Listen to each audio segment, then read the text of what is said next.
What is up? Truth and Transparency. Sunset Secrets, Season 1, Season 2 recap. Sheldon Jeter Jr., Rachel Deltondo, Jamie Brown. Welcome to Truth and Transparency. We're going to get started here in just a couple minutes. Again, welcome.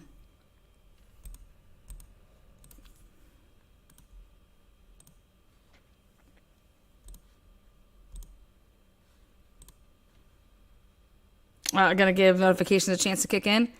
And again, we'll be starting this live recap. Sorry it's been a couple weeks. Wanted to have this back a couple weeks ago, but wanted to also be able to include some things. So going to give you guys a chance to let those notifications click in and be right here.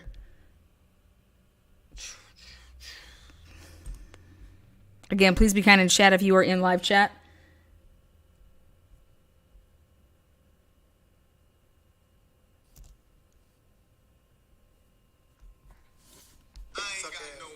So I fucked your bitch, fat motherfucker. West side, bad boy killers. You know who the realest is, niggas. We bring it to you. First don't fuck your bitch in the clique you claim. West side, when we rock, we quick with game. You claim to be a player, but I fucked your wife. We bust on bad boys, niggas fuck for life. Plus, pussy trying to see me weak, hearts I rip.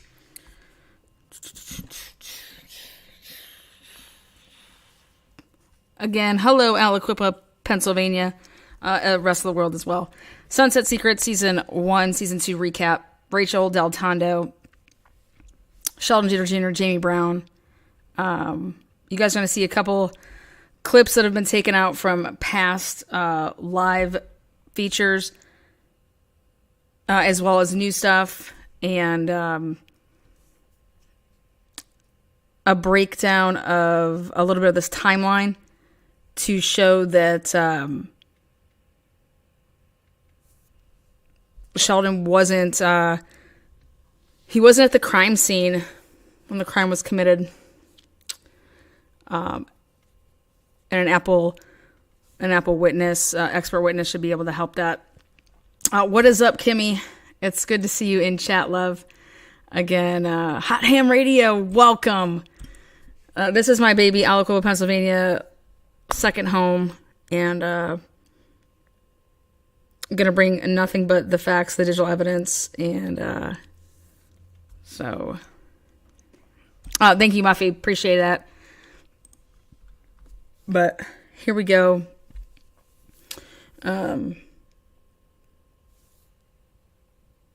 Season 1, Season 2 of Sunset Secrets in the books. Season 3 will be this summer. Doing some stuff for that at the moment. And I got you guys a little... Let's see.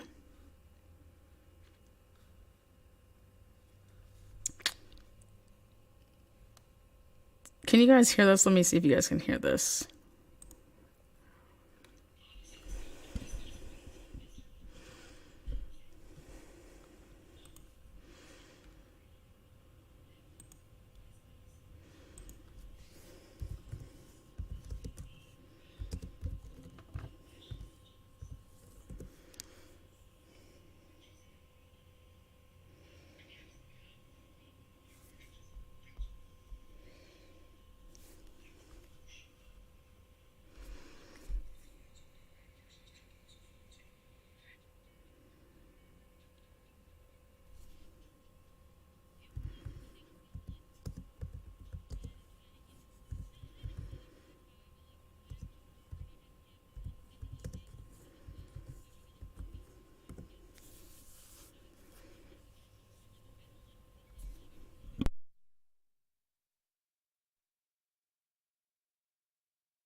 I'm just going to go ahead and save this as is.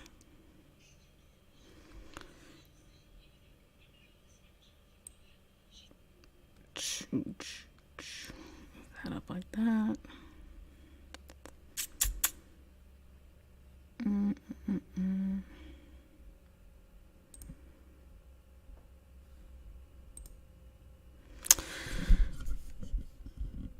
Right.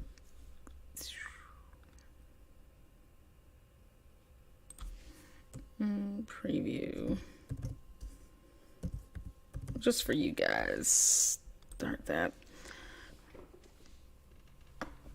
All right, I'm previewing something so you guys can hear. You guys should be able to hear.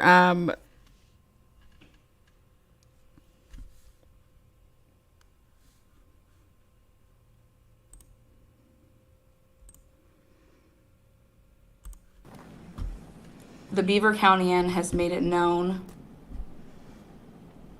out of the mouth of John Paul that he has covered right around 100 articles on Rachel Del Tondo, Sheldon Jeter Jr., about like 100 articles. We get to this 2020 homicide of Vincent Barbuto, and there is literally a couple of articles on this homicide. Again, in John Paul's, from the Beaver County's own words, he has done over 100 articles on the Rachel Del Tondo case, stuff that pertains to Rachel, Sheldon, stuff that pertains to stuff back in 2016. At the end of the day, out of his own mouth, 100 articles. Now, there was circumstantial evidence that the DA said, obviously they had the Beaver Countyan ran with an article, and it had like digital footprints of a lot of things that went on for the homicide of Vincent Barbuto. Within 1 month, there was a pre-trial preliminary hearing. A witness wouldn't testify, and so therefore the magistrate basically throughout the case. And again, Beaver County, the DA is the same DA, which thank God he can't run again, by the way. So Beaver, you got to win there right now. Lozier can't run again, so no matter what, you're definitely moving up. Hopefully you're moving up. The DA says that he's going to go get more evidence, whatever, and that they were confident that there would be an arrest. I mean, because at the end of the day, Vincent Barbuto was shot and killed, and who did this?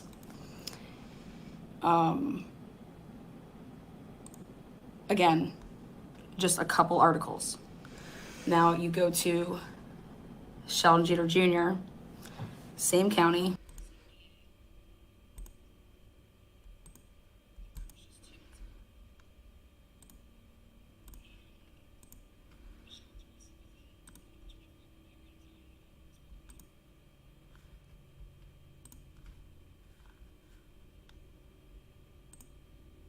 Ding ding. Here we go.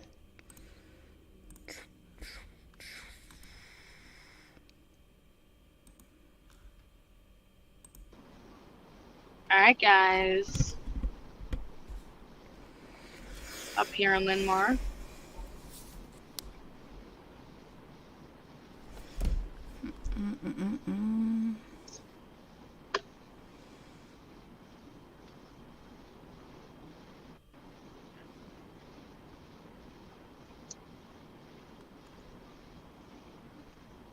I'm going to take you guys to where Officer Nime lost his life.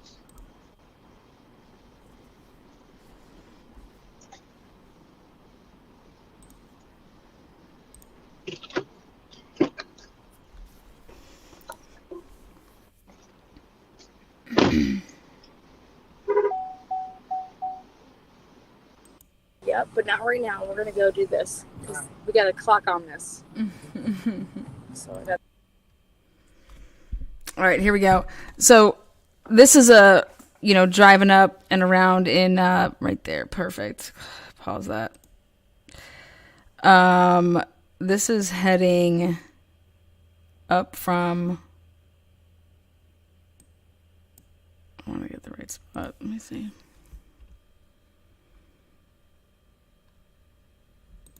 All right. Let's go. We're heading... what's her name? I need everybody. What's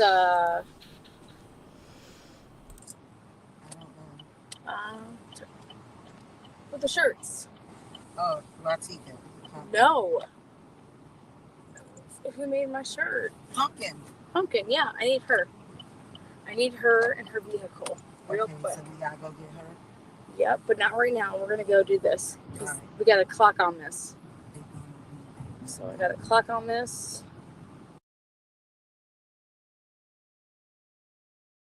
Take a look. You guys can see how tight this is. This is one thing I want to point out is how tight this is. The streets were tight like this. So up here in Plan 6, where Pew was killed. So there's just some footage. Some good footage.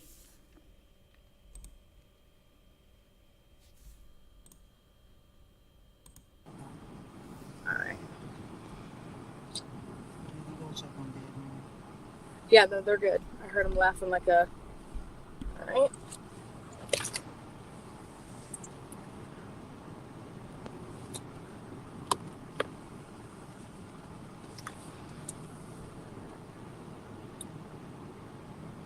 Okay. Alright, here we go. This is Franklin Avenue. Yeah. If Sheldon is to make a left right here, right now, we are on Franklin Avenue. Now, if Sheldon is to continue the course of life like any normal human being would, you're going to continue on it. Okay, as you can see, that would be him leaving Orchard Street. He's making a left here onto Franklin Avenue. There's no lights. At 25 to 30 miles an hour, as that is the speed limit. When you get to, obviously no stop signs, no nothing, we're good to go. We just keep flowing like the Nile, baby. He would have come, it would have taken him like a minute and a half to get to the Dollar General. When you get right here, this is the only impediment, and that would be one stop sign. Right here. The only stop sign.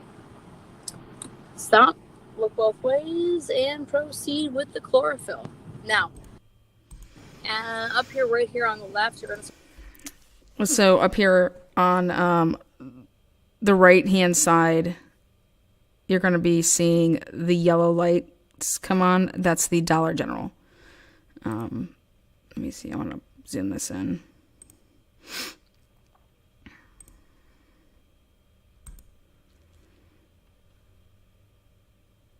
Right there. This is a Dollar General. This light right here, there's cameras on the side of the building. And all of these cameras catch this SUV going right past the Dollar General store and then making a right here at the light to then go up the hill.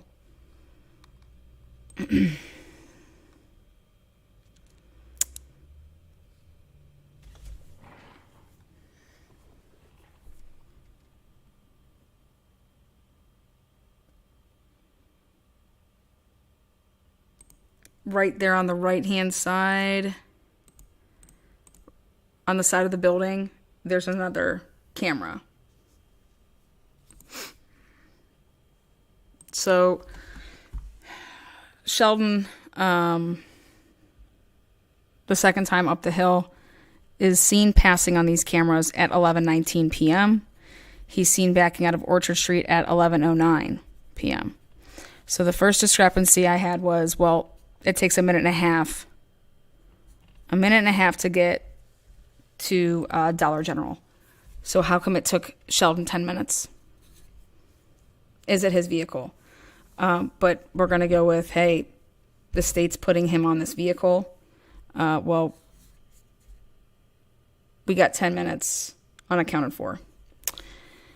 Number 1. Again, it's the surveillance of Sheldon leaving and leaving Orchard Street out of his driveway because his aunt across the street had surveillance. So that's where you're getting the 11:01 or 11:09 time. Where you're getting the 11:19 in some seconds is you're getting it when he's seen, allegedly this is his vehicle, and this is the 11:19 at the Dollar General. Well, you guys just saw I just drove it. How long did that take me? Not 10 minutes. Let's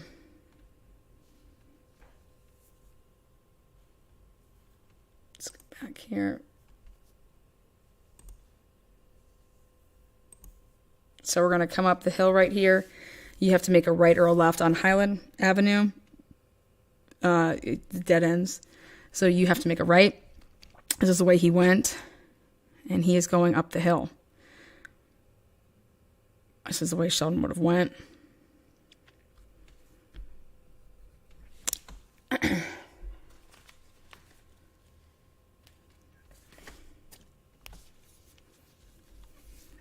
It's twisty, it's windy.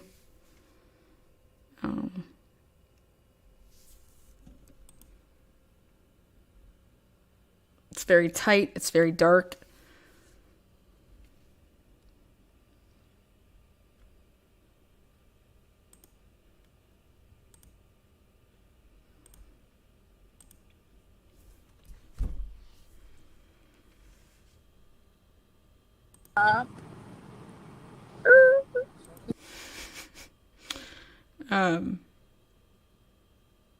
You have to make a left there, otherwise you'll go into the ravine.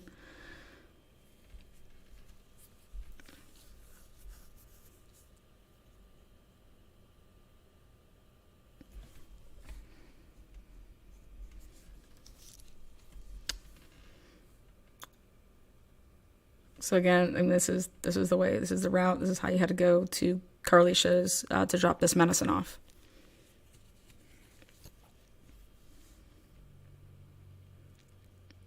Okay, so look, there's a car coming my way. There's also a stop sign, but I'm just saying, like, it's tight. There's cars parked on the street, so.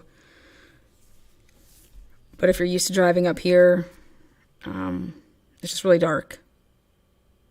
Even with those lights, the road's shit. So I mean, you can go, as fast, I guess, as you want. But all right, here we go. Right. Boom. Okay. Right there, you can see that house right there on the right-hand side with the lights on the back porch. Okay. This is Carlicia's house. And this is where they're going to take this medicine. Not once, but twice. And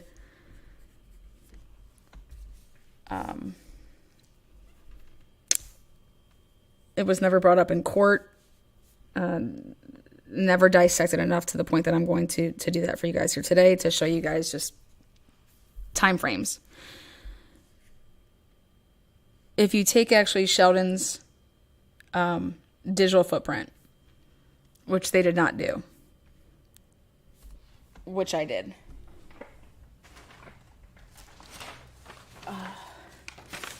I have it all like blown up on a whole wall over here. Look at this.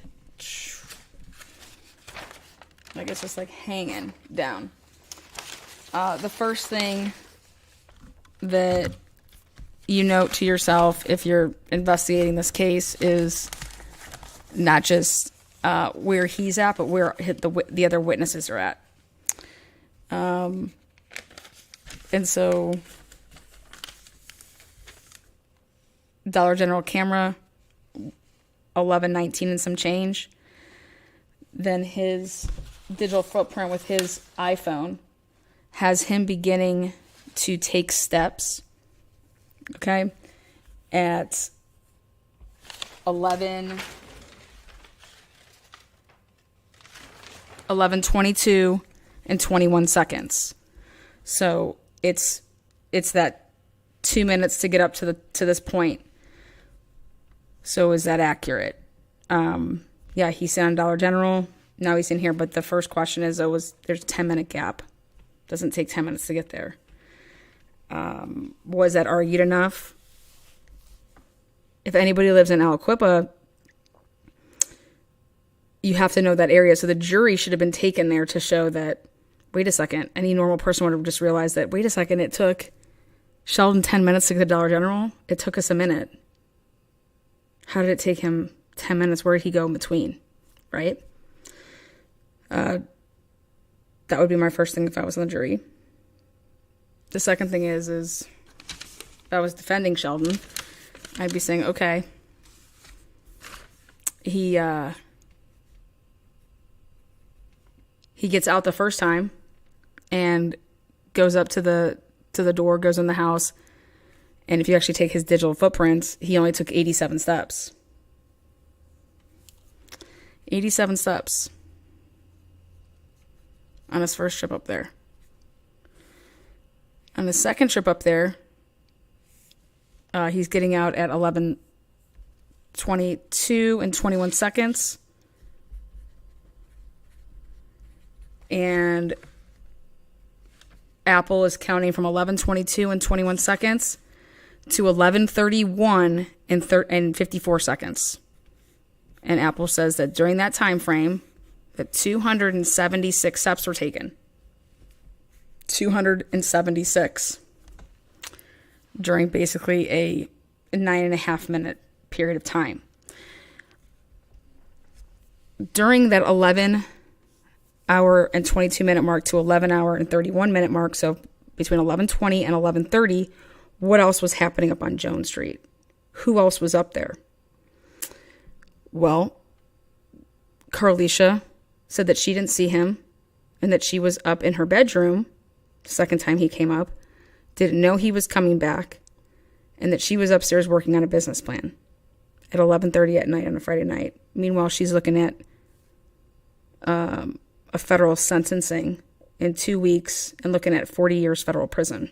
But she's upstairs working on a business plan at 11:30 on a Friday night. Didn't ask any questions about, what type of business? Just nothing. Just accepting that. Also, she says that her baby daddy, they have a camera in their living room, and that her baby daddy must have unplugged it. Was there a follow-up question to say, who's your baby daddy? Does he live with you? No, there was nothing to follow that up with. So they have a camera in the house because it has part of their monitoring system.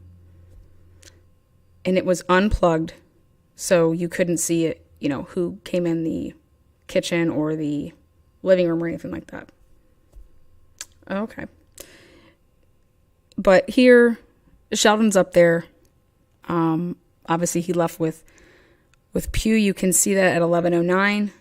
So from 11:22 to 11:31 in 54 seconds, Sheldon takes 276 steps, according to his phone. That means his phone's on him, right? He couldn't have left it in the car because it's not going to calculate steps because it's not on him. It does not say that he walked up any flight of stairs, which it will register that if that's what you do. But during 11:22 and 11:31, what else happens? Well, it's very interesting that basically all of the witnesses are starting to come home from wherever they were. For example, Carlisha's mom was working that night. She gets off work at 11, and it takes her about 20 minutes to get home. Carlisha's stepfather, her mom's husband, they both live with her in that home. He was there, and he was out on the back porch here where that light is, that's where he said he was. Okay? Where that back light is, that's where he said he was. So he's there. He's waiting for his wife to get home. And she gets home around 11:25, 11:26. So if you look at a piece of paper, well, 11:22 to 11:31, does 11:26 fall in between that? Sure does. So up on Jones Street, you now are going to put, but by the way, Carlicia's mom said that she never saw Sheldon's vehicle, she never saw Sheldon, and she never saw Pugh. Again, that's her statement. But then what she did say she heard is that when she came home, again, they didn't ask her, where do you usually park? Do you park on the street? Do you park here? Do you park there? Just to start eliminating some things on how is it that you did not see Sheldon? Because Sheldon's up there right now. She gets home, Sheldon's up there, right?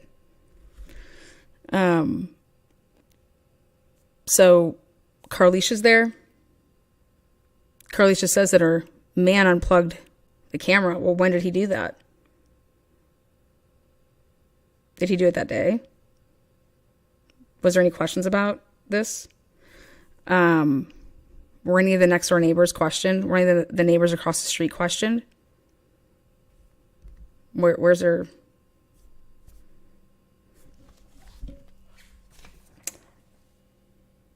The two witnesses that lived up there where Brandon Wexler was going that night, they said that they were in Sharon, Pennsylvania, and they came home that night, and they got home around 11. And in fact, that they're saying that just a little bit before midnight, like 11:40, they were standing outside on the porch, and that they hear about 10 gunshots. And then about 10 minutes later, after hearing the shots, 10 minutes later, that's when Brandon Wexler gets there. The person that testified that said that when he was coming up the hill, that Pugh's body was there. Now, Melinda, who is Carlicia's mom, she came up the same way that Brandon had to come up. When she came up at 11:24 p.m., she didn't see a body. But Brandon Wexler, he came up, he saw a body. And where he was headed, those people were on the porch, and they said they heard the gunshots, and then it was 10 minutes later, not 1 minute later, not 2, 10. How many people think that there's a big difference between 10 minutes and 2 minutes? Like, if you were to describe something, would you say, like, if something just happened, if you hear gunshots, and then somebody kind of arrives like a minute or two after, would you say that they arrived 10 minutes later? You'd be almost saying that, like, that they were there, like, oh my God, like instantly. So, but Carlicia's mom, she says that when she arrived home, she comes to the back porch, she sees her husband, she goes in, there was a mess, and, you know, she had to clean up some stuff, so she goes in the kitchen, grabs a garbage bag, and that she's, like, you know, picking some stuff up. The only people that were home, the only people that were there, she says, were the kids, Carlicia, her, and her husband. Well, did you search the house? How do you know who was there or who wasn't there? Just saying. And who else would normally be there would be my question. Like, okay, so everybody that lives there was accounted for. Who else lives there? Again, nothing, no mention about the baby daddy yet. Never mentioned about the baby daddy, but yet he supposedly and allegedly unplugged this camera that, if in fact was on, could have had surveillance of anybody that walked in that house that day. And the timestamp that could have happened. So they were able to substantiate people's claims based on the surveillance cameras that they have up in this area. Imagine, believe it or not, this area, people have Ring cameras, people have regular cameras, and then the two cousins' video surveillance has fucking 16 cameras. But so I went ahead and I looked at, my notes on the witnesses that testified at trial. Sheldon's digitals and Carlicia's mom's statements. Because something didn't sit right. I mean, a lot of things didn't sit right, but it was, if Pugh was shot at the bend of Keel, that means that you're going to sit here and tell me that, and for Brandon Wexler to pass that body, because we can 100% put Brandon Wexler, based on the surveillance camera of one of the houses up there, we have him on surveillance camera at a certain time. Right before that, a little before, I shouldn't say right before that, but a little bit before that, there's a car that's on the surveillance. A little bit before that, there's another car. So you're able to timestamp this. But what they noticed when they were doing this is that this timestamp was so off. And the guy says, oh yeah, my thing's 30 minutes or 45 minutes fast or slow or whatever. What?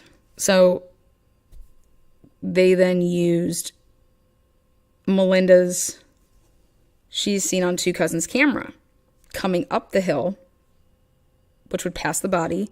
And then she gets to Shaw Street and there's a camera right there on the corner of Keel and Shaw. And so they're able to see when she was at the Two Cousins camera. And then that's how they were able to then determine what timestamp the Shaw should have been at based on a 2-minute drive up the hill. So, again, though, this could have all been argued very well because, who's to say the Two Cousins camera isn't off? But at the end of the day, let's all say that it's on and they're able to tweak this. This is when Melinda comes up. Boom. Okay, so they're able to then say this was at 11:24. This was at, 11:26. And then here we have Brandon Wexler, who is seen on the Shaw camera then. It would put him there at 11:36 and some change.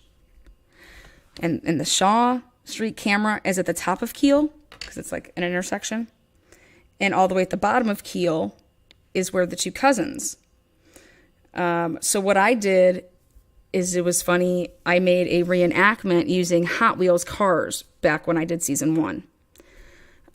Just because I was trying to help everybody that was watching to follow along just how important it is to understand that little area. And so you have Two Cousins camera at the bottom of the hill. That has Sheldon there at 11:35 and 53 seconds. So if Sheldon's at the bottom of the hill at 11:35 and 53 seconds, and up on Shaw at the corner of Keel and Shaw is Brandon Wexler at 11:36 and 30 seconds. Okay. What I was demonstrating is that if you back up both Sheldon's vehicle and Brandon Wexler's vehicle and you back them up, what are they going to eventually do?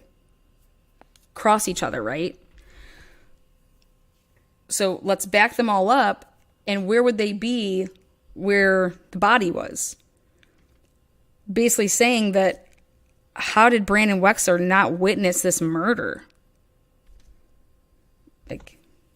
If you're at one end of the spot and you're at the other end of the spot, in order for you both to get there, you had to go the other way to get there. So you're going to cross at some point. Where was that? Oh, but wait. There was another street involved, and that's actually the way that Sheldon went back down the hill. So is there a way that those two could actually not pass each other? And there's a little strip that would happen. But let me tell you, if that's what would have happened and they didn't cross paths like that, it means that the body couldn't have been there yet because Sheldon wouldn't have been at that spot yet. And this little reenactment will show that. But more importantly, the witness statements. We got home. So if you back it all up, you're going to see, oh, here, this is where the Aldridges are. This is where they're coming in. This is their car. This is when they got home. And they said, like, we can pinpoint it that, yep, 11:37, because there's Brandon Wexler's vehicle. There's the Aldridge's house is just right there. He's seen on that camera. The house is literally 5 houses down. Boom, 11:37. And they're saying that 10 minutes before he arrives, that's when, hey, about 10 minutes before he arrives, that's when we heard the gunshots that those people heard, which would put it at, take 11:37, subtract 10 minutes. It's 11:27. 11:27. That's basically around the time that they're saying that this murder happened. And then I said, well, let's just give it a couple. Like, let's give it, 11. Let's just go a couple minutes up, a couple minutes down. So we'll go to 11:25, and let's even go to like 11:30. Just 10 minutes. But if these people did not say, oh my God, yeah, he was right there, right then. No, about 10 minutes later. Also, these 10 shots, they said, sounded muffled, like a suppressor was used. Well, Sheldon didn't own a suppressor. But then I compared it to Melinda's statements. Now, Melinda's coming home. She gets home between 11:20, 11:25. And she says when she comes up the hill, she sees no body there. Brandon Wexler sees a body. Okay? But she says when she gets home, that it was about 30 minutes after she had gotten home that she heard 3 gunshots. 3. I said, they're saying 10. They're saying 3. That's a big difference. I said, but maybe they're both right, though. How could that be? Wait. Those bullets, there was 4 that was one brand and 3 that was another brand. What if the 4 was shot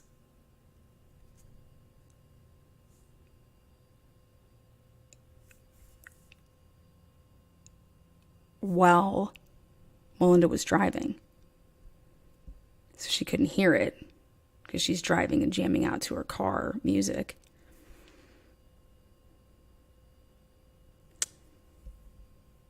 What else did Melinda say? Oh, she said that after she heard the 3 gunshots, that the police were literally, the sirens were immediately after. Like, it was so quick that after these 3 gunshots, it was... But wait, what else did she say? Oh, it was so eerie. Before all that happened, before I heard those 3, it was like so quiet, eerie around up on Jones Street. It was like a ghost town up there. It was eerily quiet, and she hears these gunshots, these 3. She uses the number 3. But then immediately after, she thought it was really weird because, how Aliquippa is, and that there was sirens like immediately after she heard those 3.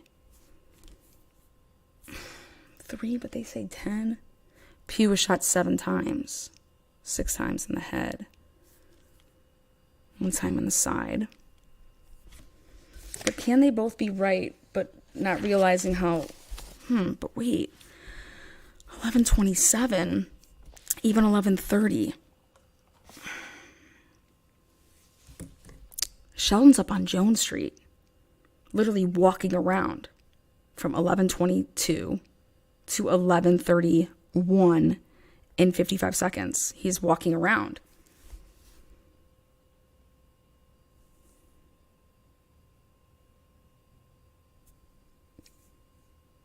And then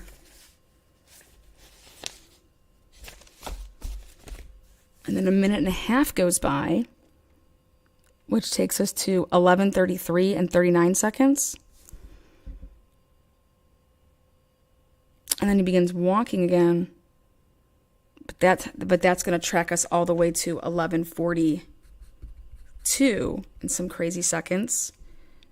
And at 11:40, he's up the stairs. Oh, well, that's because at 11:39, he's back at Orchard Street because he gets out of his car to then walk up to the door, open it, and then goes immediately up the stairs to his bedroom.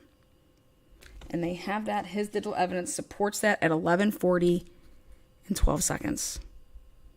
And it times up perfectly. You see him on Orchard camera getting out of the car at 11:39 and 40 seconds. And then he's walking.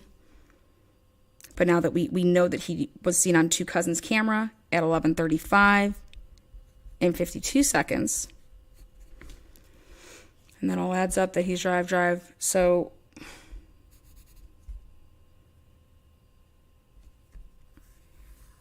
oh my God. He took 278 steps, though, the second time he got out. The first time he got out, he only took 87. And that means that, it's 87, meaning that you took 42 wherever you went, because then you need to have another 42 to come back to where you were to get in your car. So when I was up here, I did that. I got out of the vehicle at different spots. I walked around. Well, my investigation led me into there was gambling going on. And I always thought that people gambled at a table playing cards. I always thought that people gambled in a basement or in a living room. Well, it wasn't until I got to spend a lot of time in Aliquippa to understand that, no, gambling can happen in the middle of the street with a pair of dice in a circle, and everybody's got their dollar bills out. Whether they're fives, whether they're 20s, they're rolling dice. They're playing craps. And that this happens, and they use the street light as their light. Oh, cool. I was like, I want to play, man. This is fucking great. I want to do this. So then I went back to what Melinda's statements were, that it was eerily quiet. So Sheldon gets up there with Pugh at 11:22, gets out of his vehicle and starts walking, or at least making steps, at 11:22 and 21 seconds. These 276 steps, whether they all happen at, the beginning, whether they happen throughout it, but that's where an Apple expert would be on the stand and testifying to how it calculates things. But what I can at least tell you from this at least is that 11:22 and 21 seconds to 11:31 and 54 seconds. So basically to 11:32. 11:22 to 11:32, Sheldon is up on Jones Street.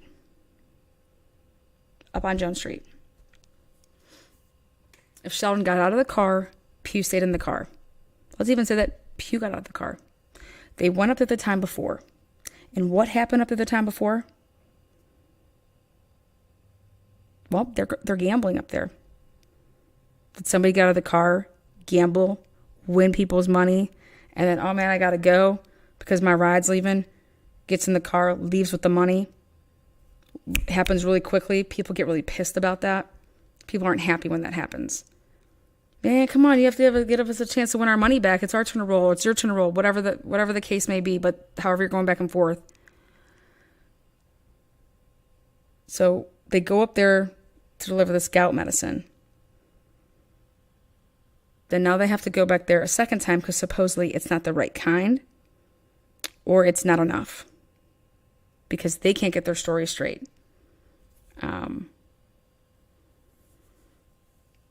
Meaning Carly's just saying one thing, somebody else is saying another thing. Multiple people are saying different things on, okay, was it the right medicine or was it not? Did you ask them what color pill did you take? What color pill did you take the second time? Where are these questions from these, detectives that are just fucking horrible, just horrible. Like you can't even prosecute the case, let alone, you should have been able to blow this case wide open, his defense. But they're up there, and they're on that Jones Street, which is at the top of the hill. Just because Brandon Wexler passes a body at 11:36, at 11:35 in 50 seconds, that doesn't mean that that's when the murder happened.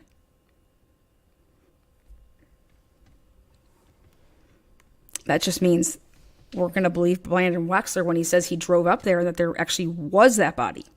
Not saying that he's lying, but I'm just saying, like, that's just saying that that's his statement also was is that he didn't get out of the vehicle. So why did you think he was shot? How come he wasn't hit by the car? Because that's what the 911 caller says. The 911 caller says somebody's been hit by a car. But Brandon Wexler says, yeah, somebody's been shot, and I thought the shooter was still in the area, so I, locked my doors, rolled up the window, and I just kept on going up the hill and didn't call 911. He has a cell phone. Then he tells the other people, the alder says, hey, we got to call 911. But nobody, then those two people just fucking don't call 911. They just all pile into the car that he came in, got back into that car to go back down there where they're all like thinking that there's a shooter still on the loose. And Brandon Wexler went to the Marines. Brandon Wexler also has a history of leaving the scene of accidents. Did any of this come up in court? Nah. But that 10 minutes saying that Brandon Wexler came 10 minutes after the shots.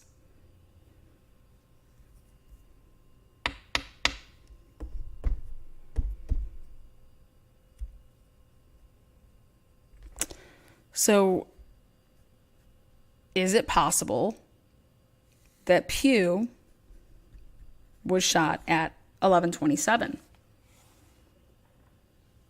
Yeah, because Melinda was already past that spot at 11:27. Okay, well, where's Sheldon at 11:27? Well, he's on Jones Street. He's on Jones Street. He's up at the top. Well, yeah, he's walking around. He's walking around. Why? Because he can't find Pugh. That's why. He's walking around because he can't find him. Because he went into the house to give the medicine. Okay? He goes in the house. He then comes back out. And Pugh's not in the car. And they're not in the circle. Okay? They're not in the circle in the middle of the street. He comes out and there's no one around. He's like, what the fuck's probably going on? What's going on? Okay, well, maybe they're over. So he's walking, trying to look for him. He takes 276 steps versus the 87. 276. And now you had every police officer testify that Pugh's body wasn't dragged. Pugh was shot there. That's what they're saying. That's the crime scene. That's the crime scene.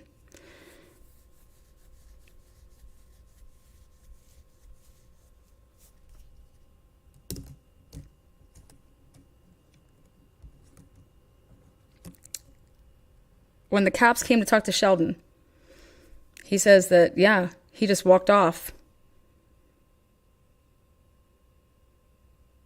Then they say, oh, well, you said that he had multiple statements and things just didn't add up.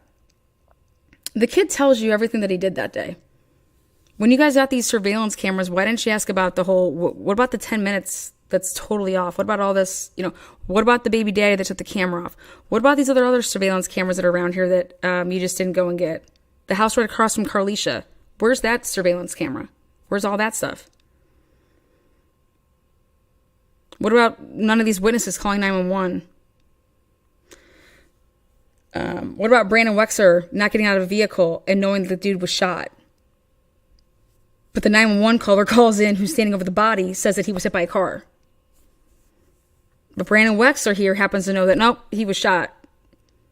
Well, how? You didn't even get out of the vehicle. How do you know he was shot?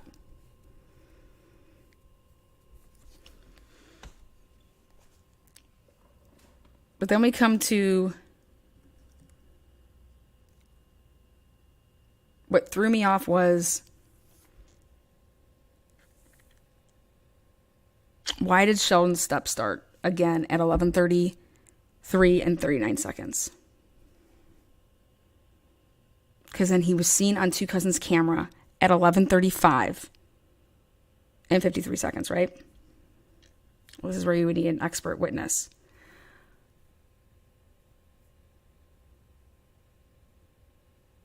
But what I think, and what the evidence says now,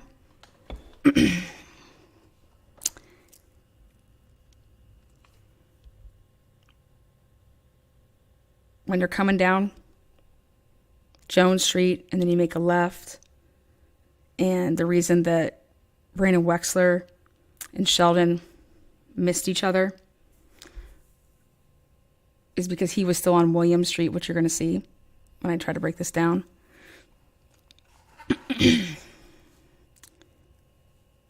And I said, well, if he's still on William Street and Pugh's in his car, the body's not even there yet. I was like, oh, fuck. I was like, when he drove off, Pugh wasn't in his car. He was walking around looking for him. And so there is a way that actually that body could have been in the middle of the street, okay, and Sheldon not be there yet.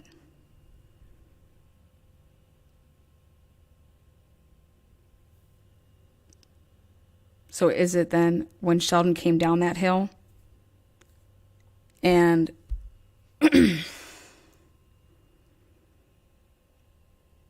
you see a body in the middle of the road and you slam on your brakes, and then the reason that the count starts is because you get out of the vehicle to then see, holy shit, fucking Pugh in the middle of the road, and you're like, what the fuck?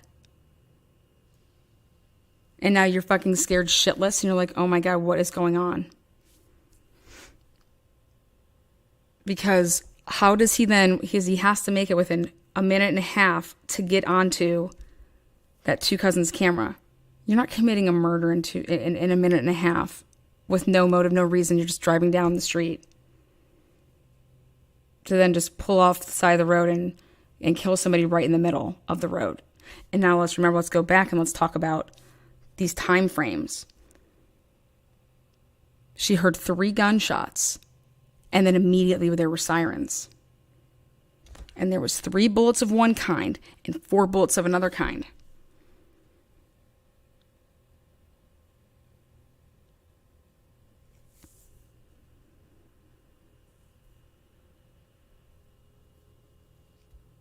Now, is it possible, and is it plausible that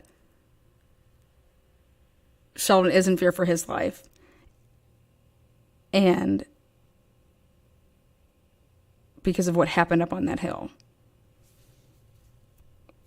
because of the people that were up there on that hill gambling?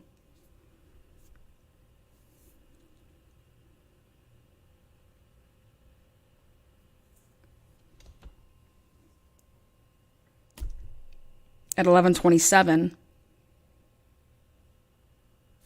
if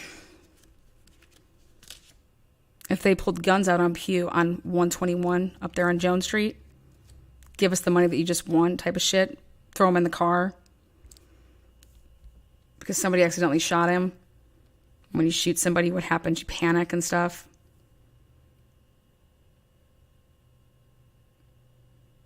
And they go down there, then they pull him out, and they shoot him 3 times. Those are the 3 shots that Melinda heard.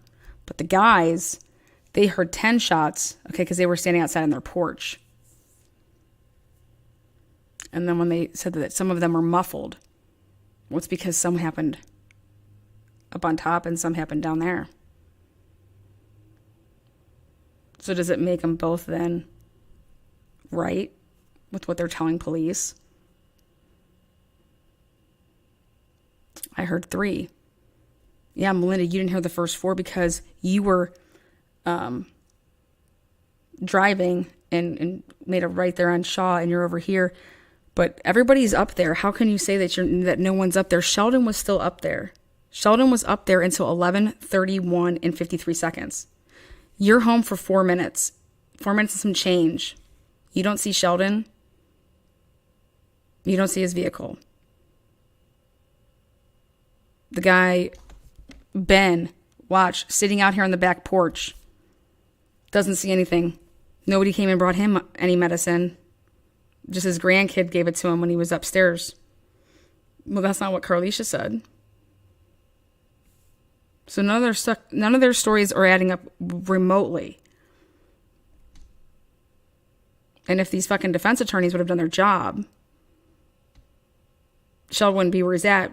But I'll even go one step further. If these police officers wouldn't have railroaded him, he wouldn't be where he's at. And if the media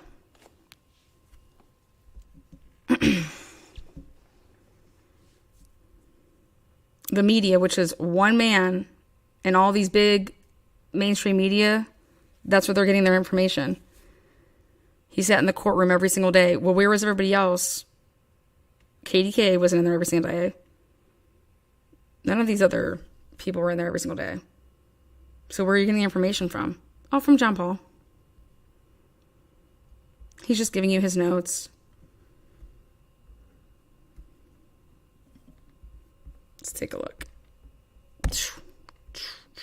What's up, chat? What's up, Life in the Red Cam? Boston supports Atlanta. Ellen. Baby Jane. Crazy crime chick over there. Crazy chick. I should not put the crime in there. That's not fair.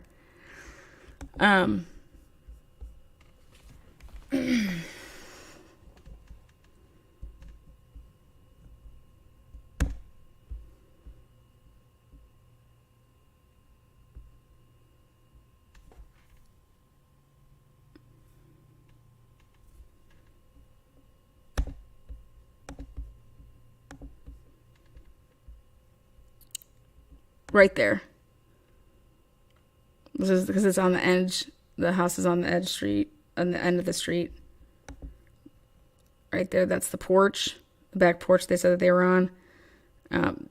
Jones Street, here it is. It's a one-way street.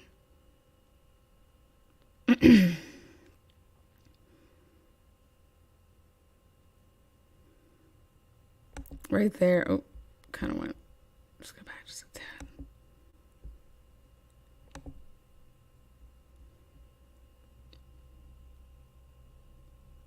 That house right there on the corner, they had surveillance cameras. Where are they?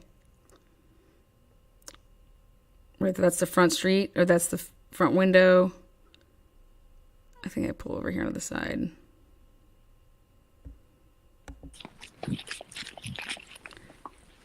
Knock, knock, knock. Give the medicine. Walk up some stairs. Walk around. Let's see how many steps I take. They're going to be like, Lana, you are some type of crazy. Well, maybe. But I'm just doing my job. This is how we do it. Then I just pull away. And instead of going down, which means he could not park on the street because otherwise he just would have went down, right? That means it was crowded that night. So there was probably cars there. So he probably was on the street because the only way that you would ever continue on this path, unless you went somewhere else. Timmy Patrick lives there.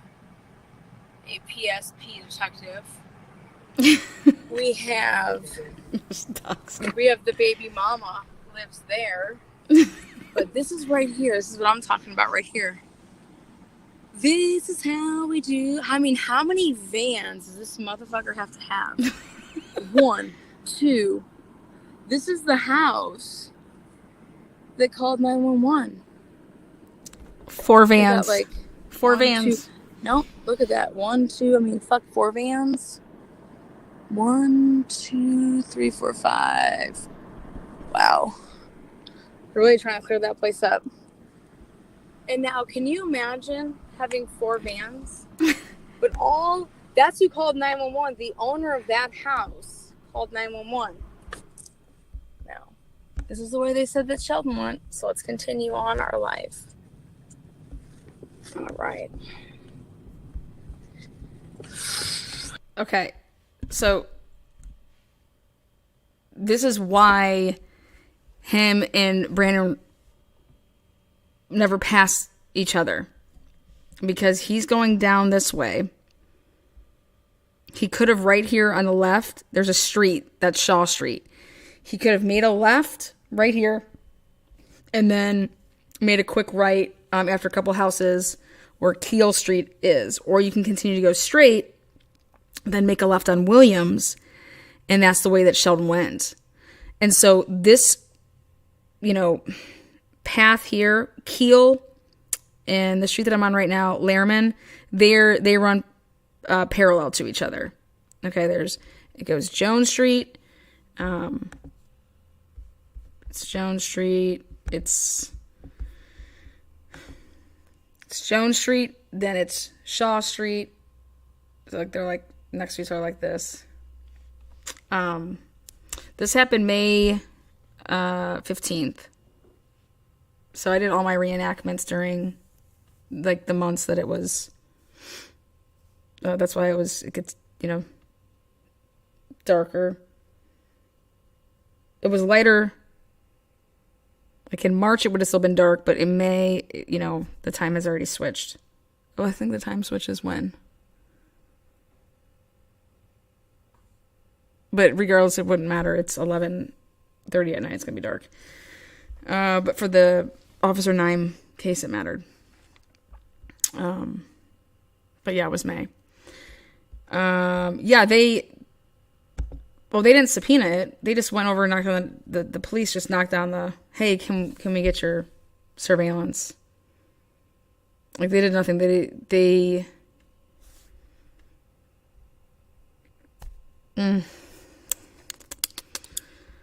But what are the odds that everybody that was involved with being a witness or calling 911 or anything like that, you got all these houses up here, you got multiple streets, everybody knows each other up there. But what are the odds that the person, it's majority black, what are the odds that everybody's white that's involved with, like, being a witness? Well, that's because black people don't talk. It's because black people, going to keep their mouth shut, right? Nope, because Brandon Wexler he's white. He just drove right on past the body and, just wouldn't get out. But he went to be a Marine and was in boot camp and all this bullshit. This is one of my favorite videos. You had me in tears laughing. Oh, because of me talking.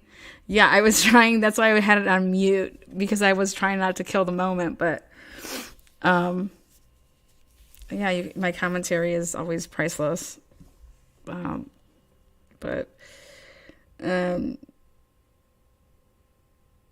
So there's all this surveillance that they have for this homicide during COVID. But in 2018, there's just as much surveillance that they could have had for the Rachel Del Tondo case. And there's an arrest within 24 hours of being that it's Sheldon. But poor Rachel, you got all this same type of thing. People have rings and there's all these streets with surveillance. What's up? It's been how long? Nothing. How's that possible? How's that possible?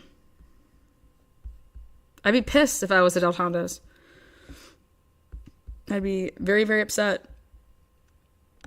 Let's see. Let's go back to my... Here we go. Now,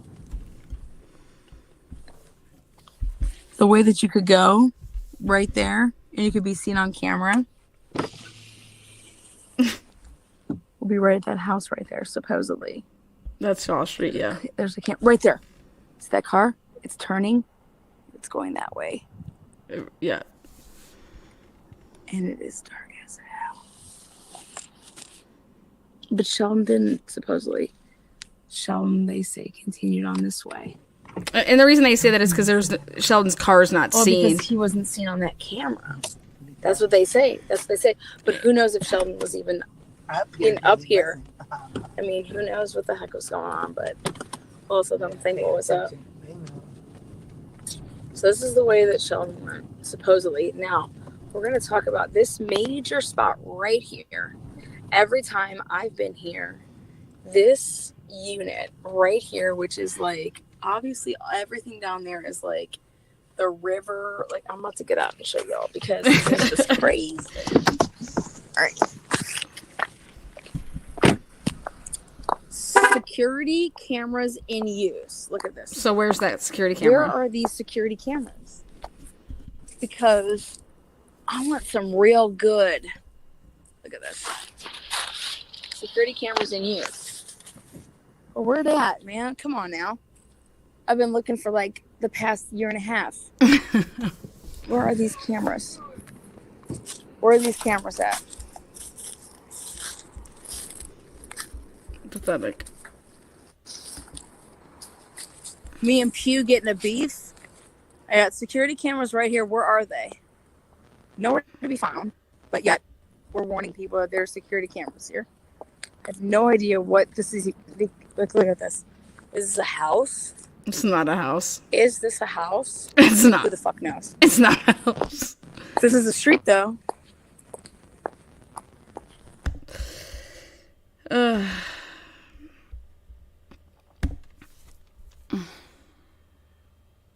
This is just crazy.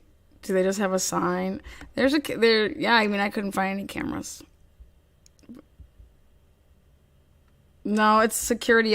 There was an outdoor camera, but it was just. My whole point was where's this footage too? Like they could have went and got that, and they didn't. It's just there's just so much. The video makes this make more sense. Yeah, I try. It's crazy. So here, let me see what else I'm saying. I'm sure I'm saying good stuff. Hit somebody with the car. Or like set up a fire. Or shoot a gun. Oh. You're hearing it. It's so quiet. Because we're about to wind down. Look how quiet it is. Oh, what the heck? Something happens. Oh wait, here we go. Homie 2. Nobody heard anything. Nobody came anywhere. Nobody heard anything. Now, the only way that you would go down Keel Street, like they said that Sheldon did, was to make a right here.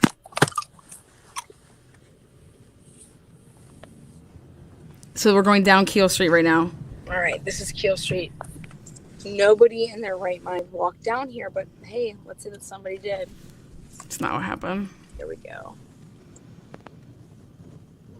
Now, you have to mind yourself that being able to see through all of this is not going to happen in May.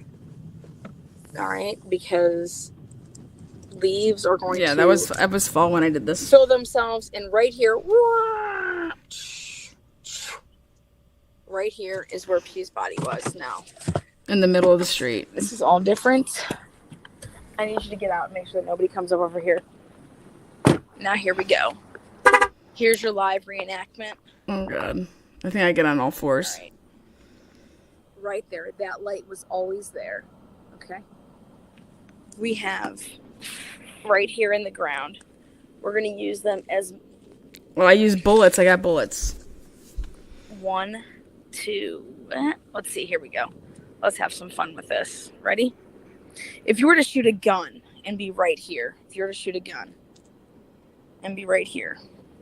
Because these are where the shell casings were. When you shoot a gun and you're holding it and you're right-handed, when you shoot, the shell casing, okay, is going to come back and hit you in the chest, okay?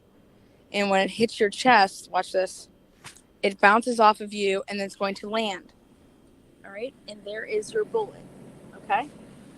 So there were 4 shell casings right here, all kind of clustered. All together clustered.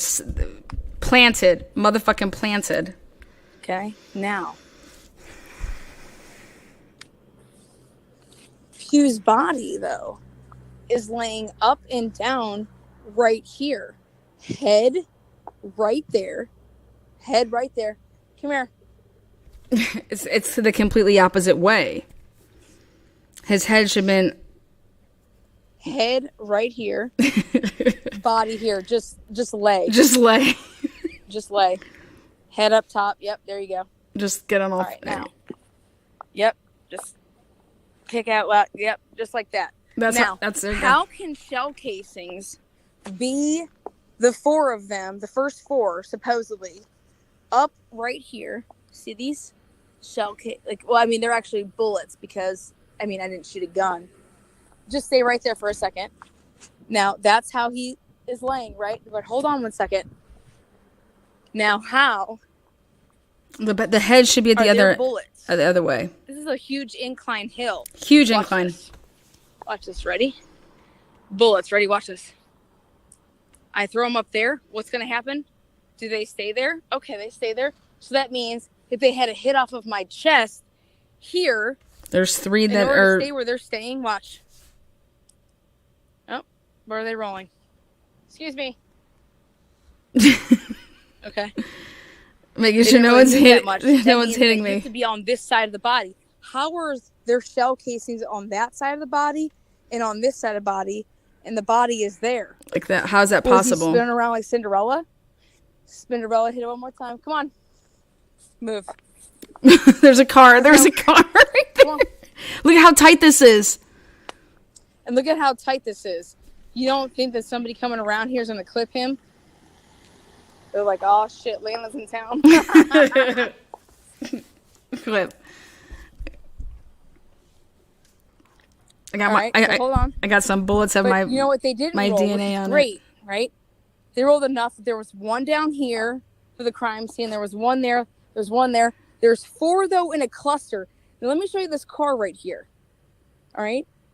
If you are the shooter and if you are Sheldon Jeter Jr. and you get out of your car, and if I pull a gun and I say, get the fuck out of the car, motherfucker, get out, and I have a gun on you and I'm holding a gun to you and I'm fucking holding a gun to you, I am over the fuck here, right? I'm over here. I'm over here. So if I fucking shoot your ass and I just start fucking shooting you, you're gonna be over there, right? Your body has to be over there. Wait a second, though. Where's your body? Like, it's over up in this motherfucker.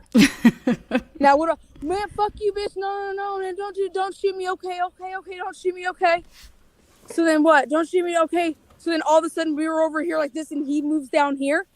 Okay, so then he's looking at me. He's looking at me. So then how the fuck is his head? If I was to shoot him from right here, think about this.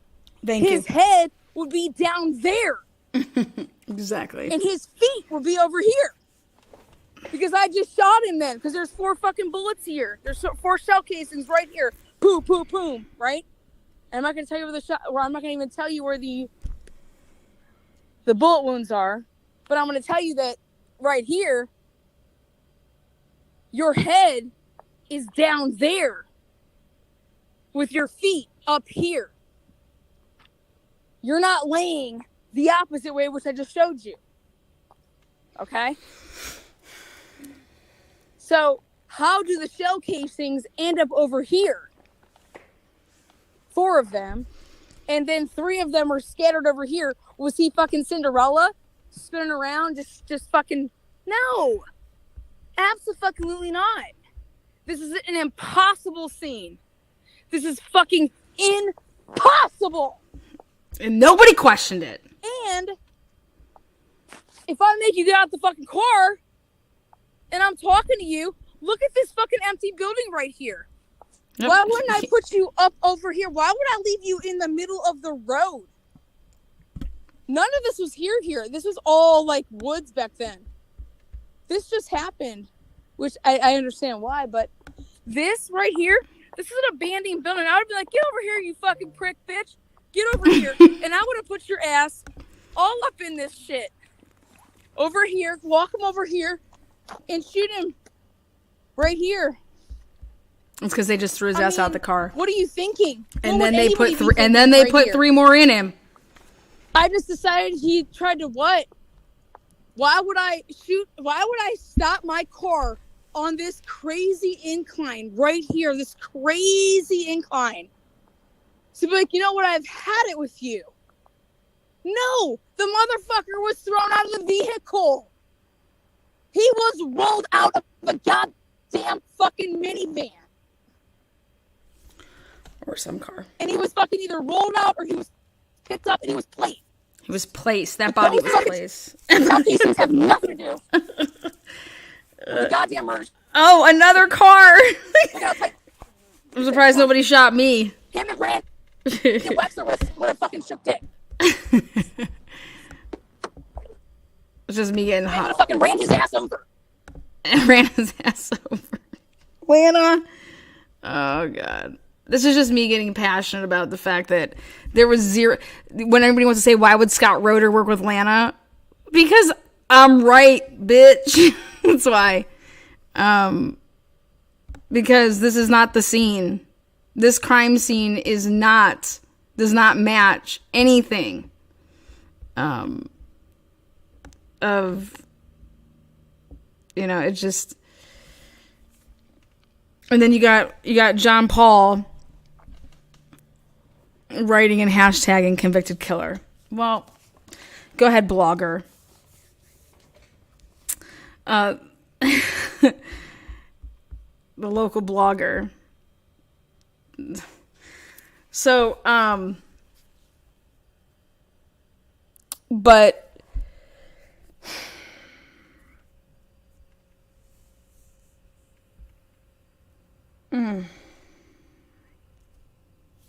that's some dedication. Oh, I drive back and forth all the time to Aliquippa. I've been working. In fact, okay, my video's done. I got a little something for you. So I've been working on my documentary. It's gonna be sweet.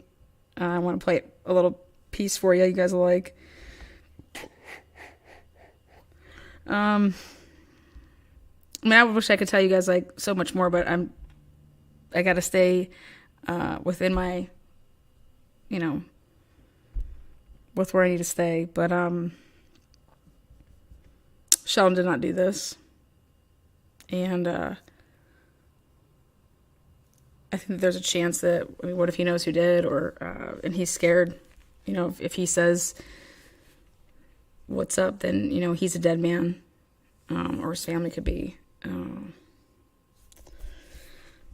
But here, let's check something out. It is dedication. I am one dedicated person. Like I said, you'd want me on your team. And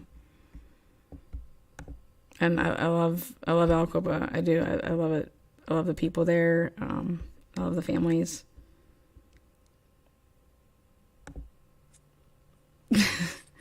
Let's see if I get hot. Welcome to fucking Lanaville. Welcome to fucking Lanaville. Yeah, that's about right. Oh, Kim, you guys can put that on your track. Welcome to Lanaville. Crafton left me alone tonight. This has been awesome to watch and learn. Oh, yes. Here, I'm going to give you some more. I have so much footage.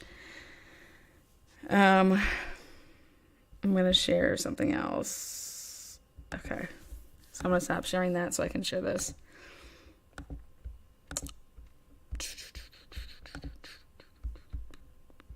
Oh, wait. I think I have to go like so. Video file. Let's see if this works. It's a preview. Oh, yeah. I think this is it. Now, mind you guys, I'm doing it more for like sound. This is just something I'm working on. I don't know when I find time to do content. I really don't. This is a preview file. Obviously, this goes way deep. It started a long time ago. It started a long time ago. My question is let's start though right here, Del Tondo, because obviously that's what kind of made. National attention, obviously, when her murder happened. Wouldn't you think that would be... I mean, obviously the cop being murdered in 2001. Right, but that's what blew shit up. But I was working with the feds under the radar since 2014. Okay. It was one of those things that were like... Her testimony is saying trying to that not necessarily Rachel got out of the car and she walked to the fucking side door. She didn't get to see her go all the way in, but she got both. No, because the side door, she was going to the side Where's the door. light that shine? Like, I'm Yeah, coming that's back. right there. So I kind of I swear to God in my life, it's the side door. go for walk Possibly. that far. Like, I don't know. Either door was. It was I did not. You could do. Money But no, wise. this is my question. Gets to Fuck their all door, that. and She's especially at with the her, side I door. always check my surroundings Okay, with her. how the There's fuck does she nothing get back unusual, down to no the end of unusual the call, driveway? No person, If so, anywhere Lauren and them in pull sight. away, she's at the there side door and, walk in, right? About to go in. About to get in. How do you walk? Yes. And it would be something like this, and this is going to sound fucked up, but if you forgot something in that person's car, and so I'm pulling away, oh fuck, her phone is right here, or her hoodie jacket, whatever. Or if they really do, they pull away, and they leave. With all the surveillance, you are then seeing that on someone's Ring camera, or you're telling me there's no fucking cameras over there, but everybody In that neighborhood, right? there's cameras Yes, it is. on houses. Yeah, I think they did look at footage. They had some, yeah. And I thought they had two people's. Regardless, then you got this. I have the text message from the next door neighbor across the street on Ritchie at 10:45. Text her wife. I have it, and say, "Holy shit! I just heard gunshots." This is a 10:45. 10:45. Now the one thing that I wanted to see is that they say that Rachel was still alive at 10:44 based on a text. But it was actually, I thought that Lauren did the text at 10:44, but Rachel's phone actually did the last one at 10:41, which is now a 3 or 4 minute gap versus just the one. At the end of the day, she's up by the side of the house. How does she get back down? And okay, you also have to look at this. You want to talk about fucking flus? Why the fuck would Lauren text her and say, go take a walk? And then your fucking friend, or now you're saying cousin, is fucking shot up the same night that you tell her to do that? Yeah, that ain't adding up. Like, again, I don't fucking know because I wasn't on that case. You know what I mean? No, I'm just... Like, this is it's blowing my fucking mind. Like I said, the truth that I do definitely know about is fucking Nine and Gillian.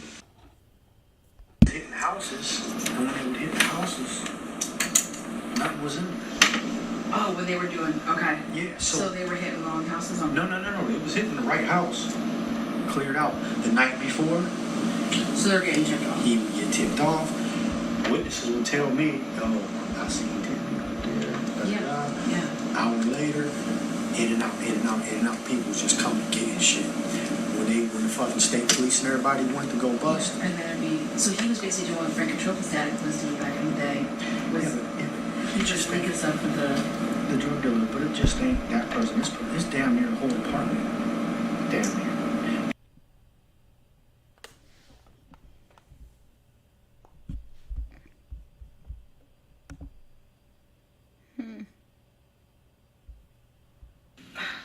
I'm gonna be straight. Are people fucking little boys around here?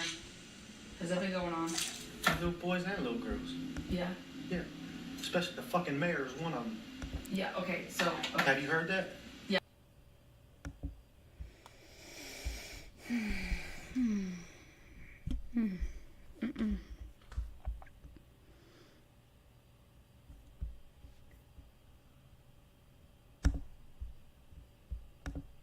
Whoa. Let's see what else I got. Videos. Because how I'm doing this is I'm showing everything. I think I did this like this. I don't know if this will work. This is a preview file. For example use only. Aliquippa, Pennsylvania. Beaver County. Home to the Quips. Football legends Mike Ditka, Ty This Law, is a preview file. For example use only. Darrell Reus. Also home to corruption, crime, unsolved homicides, drugs, This is a preview file. For example use only. and betrayal. 9,000 people ask themselves daily, what are the secrets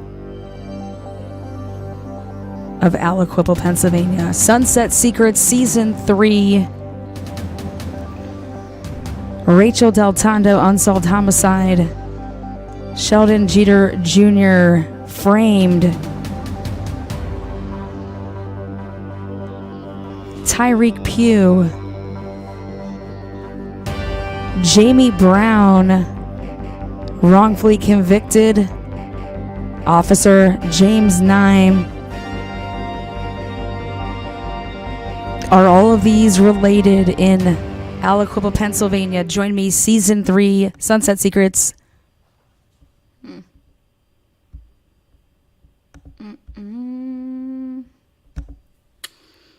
Let's see what else I got. I thought I had another one.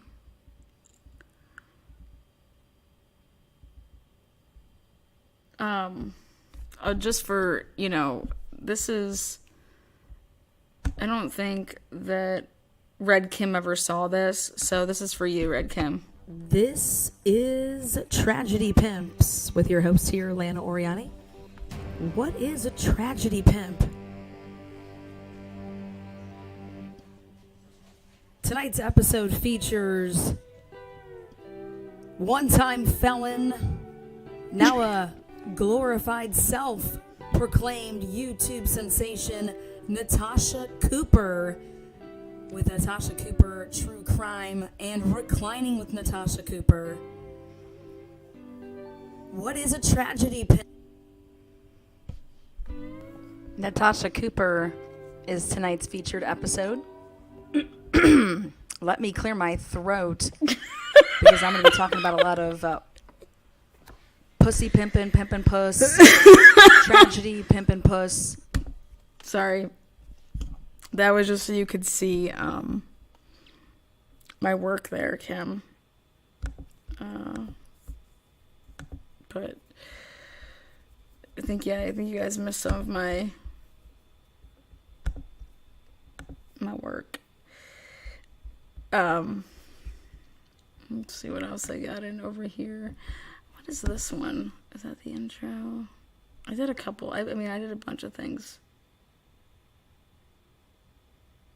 Let me clear my throat. You like that? I gotta take a look at everything that I have. I just have, so much stuff. And Aliquippa, Pennsylvania.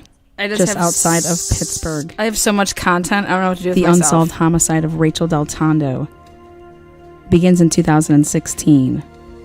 Super Bowl weekend, February 7th.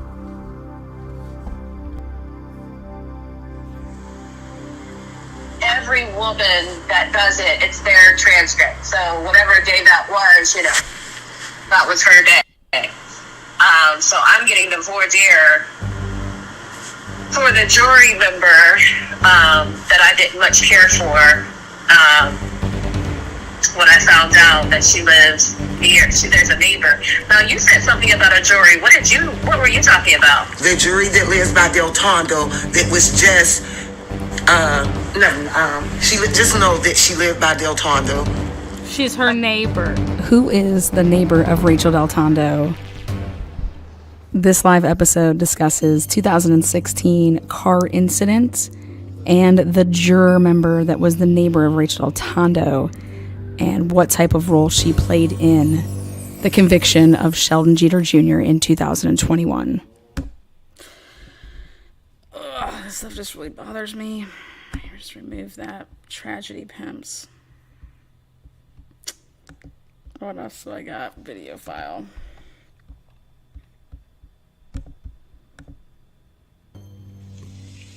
Okay. How do you know Father Snuffles? Oh, shit. I've known him for 10 years. Okay. He's not a watch troll. On my life.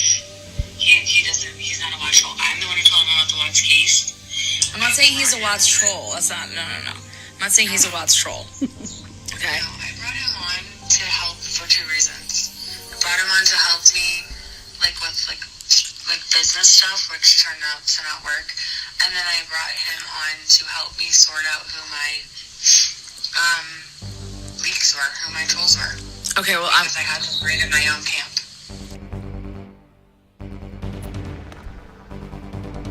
pimp. Vanessa, he can't be doing things associated with you. Okay, like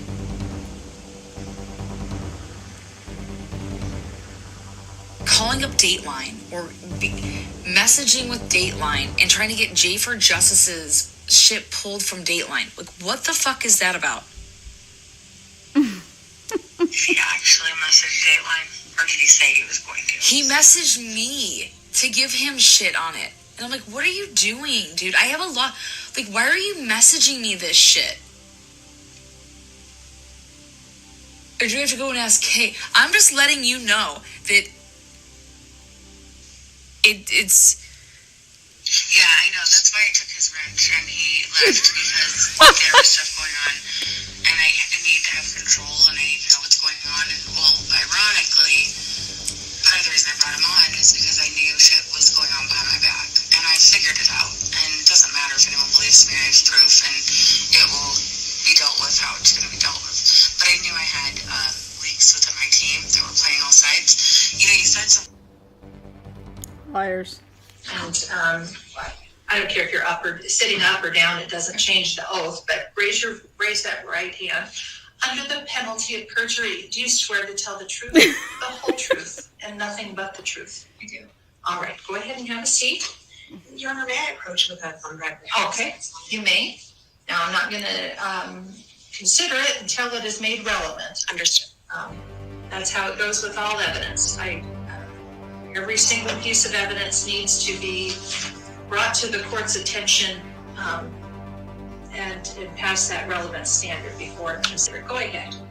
So, Ms. Walsh, I want to start out talking about something that happened last night. Can you tell me what you were doing last night at around 5 o'clock? Objection, Your Honor. Relevance. Preparing stuff for today. Masturbating, Your Honor. And, Objection, Your Honor. Relevance. Jamie Veda and Sarah King. And I don't care if you're up or sitting up or down, it doesn't change the oath, but raise that right hand. Under the penalty of perjury, do you swear to tell the truth, the whole truth, and nothing but the truth? I do. All right, go ahead and have a seat. Who are Jamie Veda and Sarah King? Friends of Miss Ariani. What did they do? They were driving up Definitely down not. the street, which is why Definitely I not noticed them in friends. the first place. Really slowly, like they were looking around, pulled up in front of my home, got out, took pictures of my home, banged on the front door, and left something on my front door. Did you at some point open your door and see what it was? Yes. And what was it? The subpoenas for my husband and my minor daughter. Open your door and see what it was? Yes. And what was it? The subpoenas for my husband and my minor daughter. Open your door and see what it was? Yes. And what was it? The subpoenas for my husband and my minor daughter.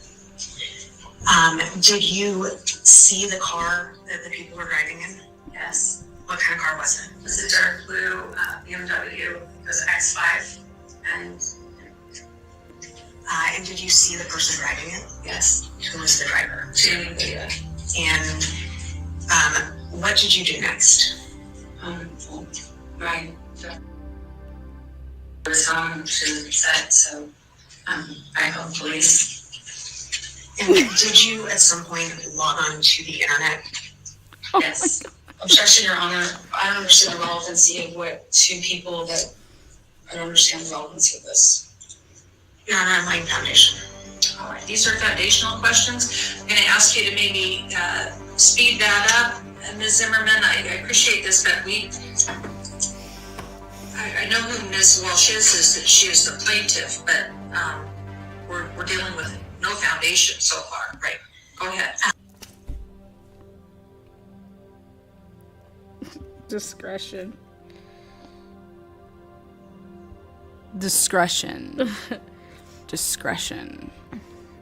We're dealing with no foundation so far, right? Go ahead. When you logged onto the internet, what did you see? I saw Miss Oriani on a live at Jamie Aveda's Objection, Your Honor. Speculation, argumentative. And Miss Aveda had stated that she was going on a mission. Objection, Your Honor. Speculation. Argumentative. So, Miss Oriani was broadcasting live from Miss Aveda's house. Yes. Objection, Your Honor. And can you tell me Speculation. again what Miss Aveda said? Objection, Your Honor. Relevance. What's hearsay? Your Honor, it goes to the impact on Miss Walsh. Was broadcasting live from Miss Aveda's house. Yes. And can you tell me again what Miss Aveda said? Objection, Your Honor. Relevance. What's hearsay? Your Honor, it goes to the impact on Miss Walsh. Still hearsay. Your Honor, it's not for the truth of the matter asserted. What I believe she said is that she was going on a mission. Your Honor, What it relates to is the fact that she was essentially stating on a live video from her own home that she was going. Objection, Your Honor. While in the presence of Ms. Oriani, Counsel that is she was testifying going for Ms. Walsh right now. So why isn't that truth of the matter? Because it's not that she was going on a mission. It's that This is speculation. What Ms. Oriani stated. Objection. All these people, that's literally what she said. And she was staying at Ms. Aveda's house, and Ms. Aveda was going on an errand. Facts, not an evidence. Objection. Ms. Oriani, Your Honor, I never stated that I did not know these people. I work to counsel, and I have a question, Kim. Kim is in chat. I objected, and she said, yeah, that's speculation. Okay, so that's my objection. So then she rambles about all of this and is basically testifying for what, I mean, I'm objecting because you're watching me on a live and you hear Jamie Abeda in the background and you think you know what Jamie Abeda said to me. I have no objection, Your Honor. First of all, what is the relevance of this? But yes, it is hearsay. Anything that, yeah, why was she allowed to continue on it? But then why does she ask me again, Miss Oriani, what do you have to say after she rambles on and basically says, she's saying, well, Miss Oriani is saying that she doesn't know who these people are. Miss Oriani hasn't testified. We just opened up the gates of trial here, of hearing. And this is literally in the first 5 minutes. And she's saying that Miss Oriani is saying that she doesn't know who these people are. Wait, what the fuck are you? Miss Oriani hasn't said anything. Miss Oriani's testified. Miss Oriani hasn't said anything. So I don't understand when I'm like over there, I'm like, wait, what are you doing? What are you talking about? I haven't taken the stand. This is, but your witness, your client, and you're asking her what she did last night. And I'm objecting to it because what's the relevance of what she did last night? We're here for a TPO. The relevance of why she's...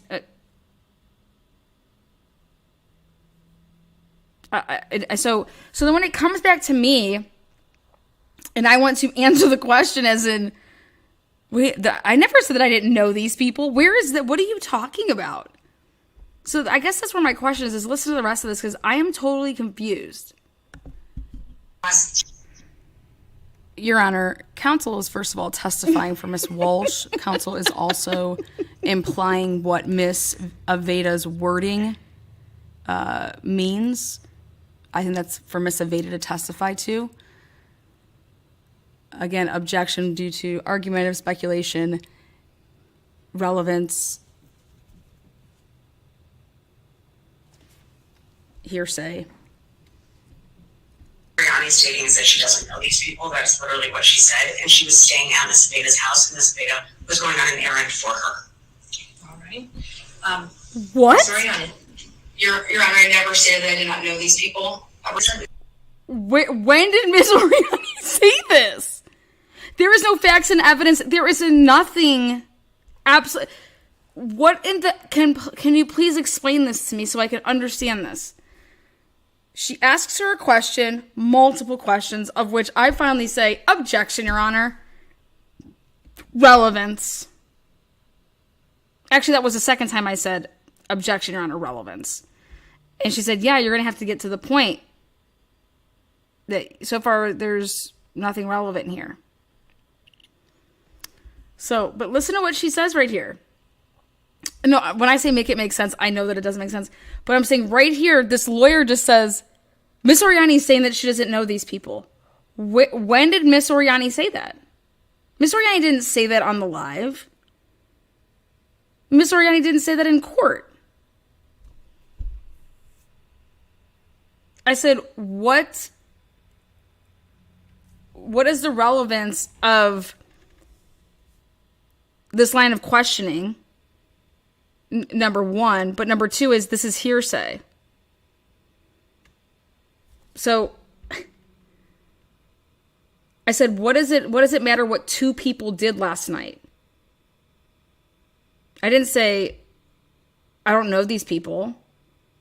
I said, what is the relevance of what two people did last night?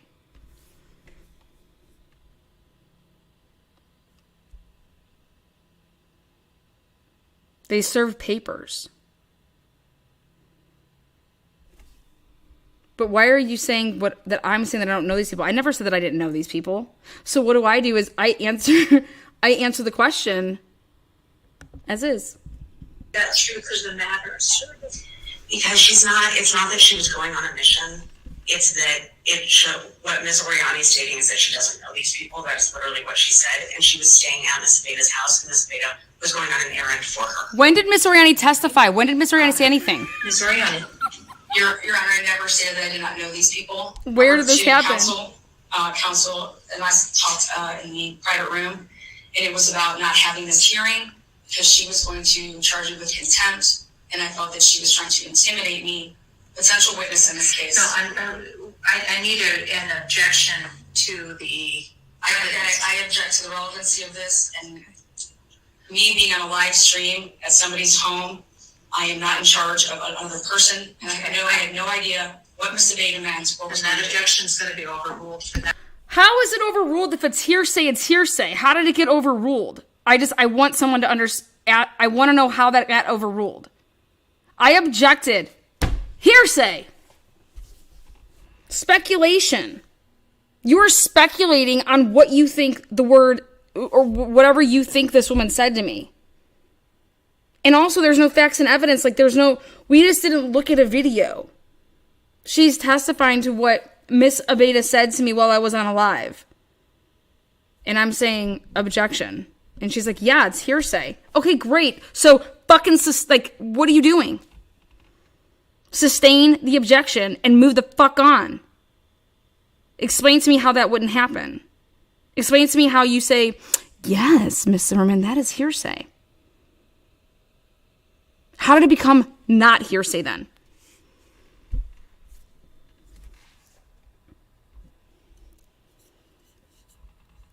And wouldn't this be a sidebar? That she gets to talk and explain this? And all I did was talk and explain my shit. And she just cuts me off. And she cuts me off. And she just cuts me off.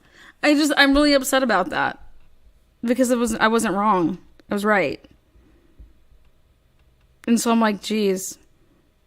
So we're going to start off with talking about how somebody got served papers. Well, that's funny because it was not how I got served papers. That reason, I'm going to admit it, not for whether or not, in fact, Ms. Aveda was the person driving by the home. But solely for the purpose that it associates both people. That's not what I'm objecting. I have no objection to two people being together. I objected to her. She forgot what she was talking about. Listen to this. Is horrible. This is unbelievable. Listen to this. Why she overrules, which has nothing to do with what I objected to. Printable portal queen. What? To admit it, not for whether or not, In fact, Miss Aveda was the person driving by the home. Driving? But solely for the purpose that it associates both people together. I have no objection to two people being together. I objected to her testifying for Miss Walsh. Identified as Exhibit 10G. And her testifying to what Miss Aveda meant or didn't mean, which would be speculation and argumentative.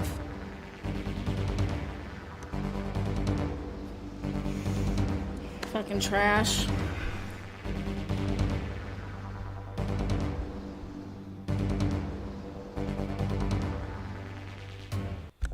Trash. Watching Jerry Springer over here. Last file. Let's see. Boom, boom, boom. Yeah, so how I'm working this is I'm basically doing a 2-for-1, which is This is a preview file. For example, use only. Sitting up or down, it doesn't change the oath, but raise that right hand. Under the penalty of perjury, do you swear to tell the truth, the whole truth, and nothing but the truth? I do. All right, go ahead and have a seat. This is a preview file. For example, use only.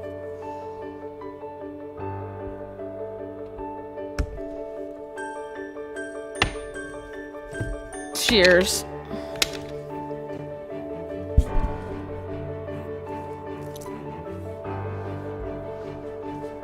The only credible witness here today. For example, use only. And frankly, is the only credible witness here today regarding her level of emotional distress. I find her testimony in the temporary orders hearing credible, and the testimony at the permanent orders hearing credible.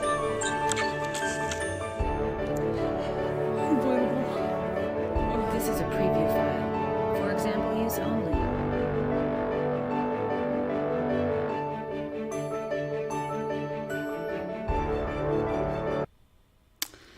Yeah, so I'm basically, saying and showing that while I was actually working on Sheldon's case and Jamie's and doing all this stuff, that I've had to battle, all of this bullshit, all of these lies, and it hasn't taken my focus away. It obviously has at certain times, but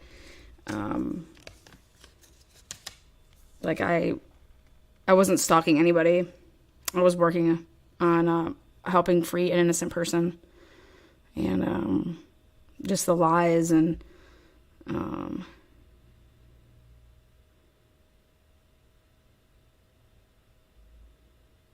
oh yeah, I know that, but that's the whole point, is that it's just to see this happen over a stupid, you'd think a TPO, PPO, and someone lying like this, and this is happening while I'm literally helping an innocent person try to free themselves, and I believe that he got railroaded, and here this is somebody trying to do the same thing, and it's just, so that's why I'm correlating with this documentary and showing in real time what at different junctions when I was working on this case, what was going on with me, and just how this is crazy. I'm playing, Nicki Minaj songs, and they somehow have to do with, somebody else. I love playing music. All I do is play music. I put music in my everyday life, and it has nothing to do with the life of somebody else or their kid. It has to do with me and what I like to listen to. Sometimes I get on country kicks. Sometimes I get on rap. I love it all. And I just know that Sheldon didn't do this. I've broken down a ton of shit. And I know that the person that wrote nonstop articles about Sheldon and tried to paint him to be this big, guilty thug, that would be John Paul. And then after he was done writing about Sheldon Jeter Jr., he then picked up the pen and came over to YouTube to literally stalk my lives, watch every live I've ever done, and approach these trolls and try to, help them and say that he's going to like write articles about me for them. It's just crazy shit. But ultimately he's just a user and he wants to be able to somehow, try to save his ass, and because his website's shit. And, well, you did that to yourself. You doubled down on this narrative that just didn't happen with Rachel, and I just showed that it didn't. And you were one-sided, and I have all these sources, the same sources that you had, and everyone was afraid to talk. Or if they didn't talk to you and give you what you wanted, you would write about them. So everything's like tainted, and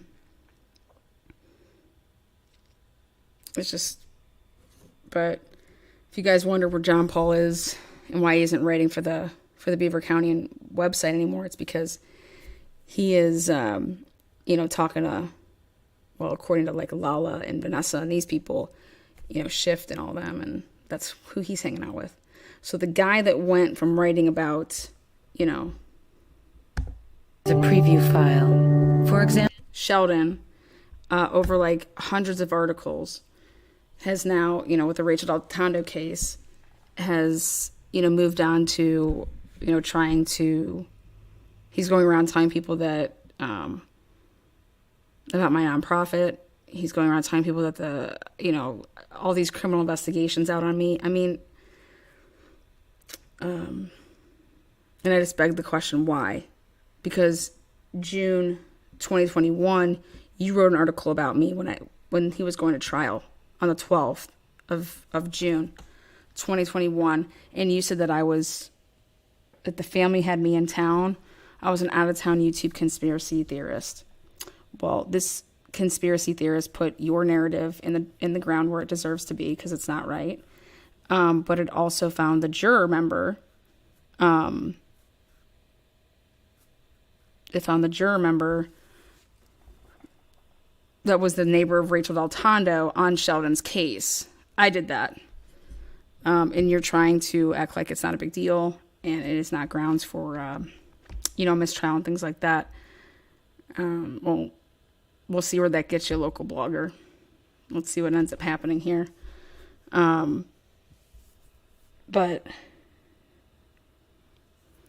I think he thinks that if he can discredit me and do all these things and tell these people and try to help, like act like he's helping these people and get them to come after me, because that's what he gets people to do, his dirty work. It's very similar. I mean, him and Vanessa, two peas in a pod. But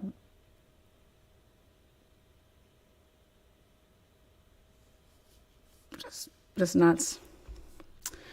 So, yeah, I definitely know that she printed it off 100%. And, but the thing is that why not bring them to court? Where are those subpoenas? Let's see. Remove that. It's why when it's all exposed and corrected, you will understand all the more a small part of what your NP clients and families have lived through. And either way, they can't ever stop you.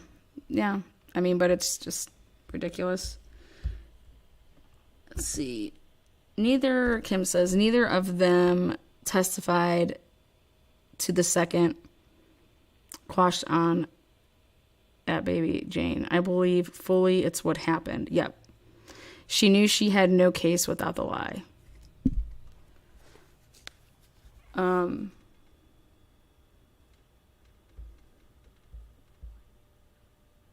Yeah, I mean, she didn't have...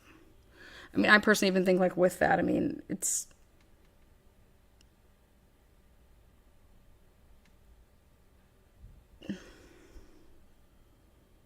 I didn't think to have the proof there to show when I sent the emails out on February 17th that this is when I sent my credit card to go ahead and serve, these people. And you hire a third party, like you think that they're going to do what they're supposed to do. but your witnesses testified there wasn't two, period. She is a liar and manufactured evidence. That's 100% what happened. I told people that's what happened, like the day that happened, because they couldn't produce either one of the subpoenas, and you're going to produce the one but not the other. But then they chose not to produce any, and then therefore they just testified that this happened, and then they just took pictures that, oh, it was in the door. Okay, that's great, but bring it in. Let me see it. They didn't bring it in, and that begs to ask why. Well, it's because the one doesn't have a signature on it. That's why. It's not right at all. And I just want to know how her lawyers are going along with this. You take an oath, so I don't understand. Like, her lawyers know that this didn't happen because her lawyers not asked to see the subpoenas. I paid my lawyers $10,000 to go get the trial transcripts. How do we not have the trial transcripts? How can you sit there and say that the respondent didn't pay for the trial transcripts? You had $10,000 on March 8th, and I filled out all the paperwork to have them on March 9th, and then I asked on March 10th, 12th, March 25th, April 5th, and again. I mean, how do you run through $10,000 and where are the trial transcripts? How are you doing any work without trial transcripts? You need those in an appeal. You have to write an appeal. It has to be written with trial transcripts. You cannot write an appeal without it. You have to cite where somebody said this and where somebody said that.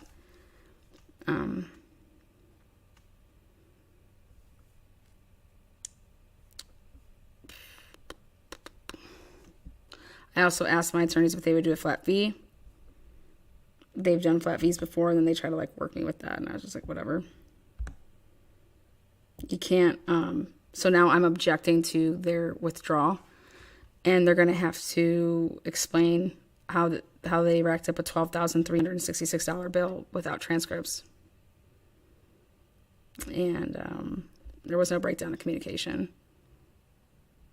I supplied them with everything. Ample everything. And I'm very organized. Gave them a binder before I left Colorado. I mean, it's just... I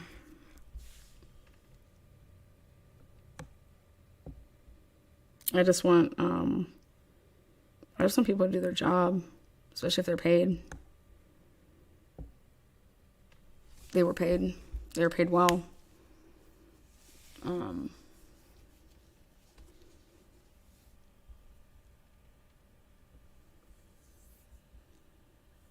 And my objection to withdrawing is that there's a deadline that's due, and when you order trial transcripts, it takes 2 weeks if you expedite them, and it takes 30 to 45 days if you don't, and I have deadline before that. So even if they were still my attorneys, how would they have made that deadline without the transcripts? They would have had to file an extension. And why would we be needing final extension when I became your client March 8th? And it's, so, and also I didn't get my April bill until May 27th. So I had no way to see that that $6,900 was spent in April. So I don't know how you're saying that you're not communicating with somebody, but $6,900 was spent in April. And in March, $2,700 was spent. And then in May, 2,000 something.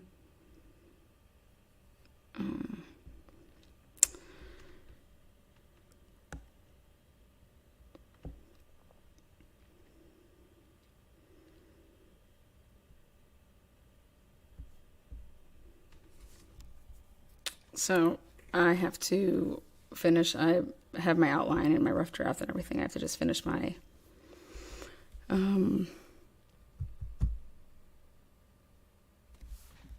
my motion to deny the lawyer's request to withdraw.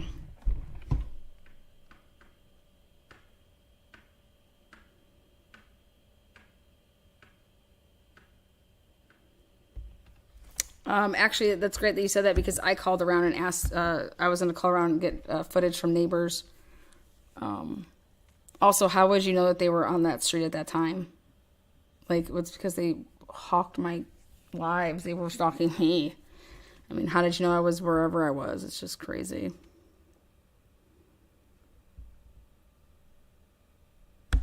How do you have $10,000? How do you rack up $12,000 without without anything written, without no appearances in court, nothing? $12,000 to watch what YouTube videos? I mean, I don't know. There's a bunch of legal research. I don't know what we're legally researching when we don't have trial transcripts. Without the transcripts, there's no strategy. It's just, and like I said, I have all my exhibit evidence, so they were instructed to get those, and they didn't. And I believe they tried to conceal that they didn't grab them because I didn't get my April bill until May 27th. Oh, easily. They and also they thought that Sarah was just going to be some, like, you know, I don't know if they were trying to rack up a bill, if they just totally forgot. Holy shit, we have this. I told them on May 5th, when all that shit went down with Sarah, May 6th, I immediately emailed them and said that everything's changed as far as obviously Sarah's not involved anymore. So if anything needs to be, I mean, that was all immediately when she ran me off the side of the road. I also told them immediately that she left stuff at my house. She can have it. And that was May 5th. May 6th, rather. And then I wish them both a happy Mother's Day. And I'm not sure if the one has babies or not, but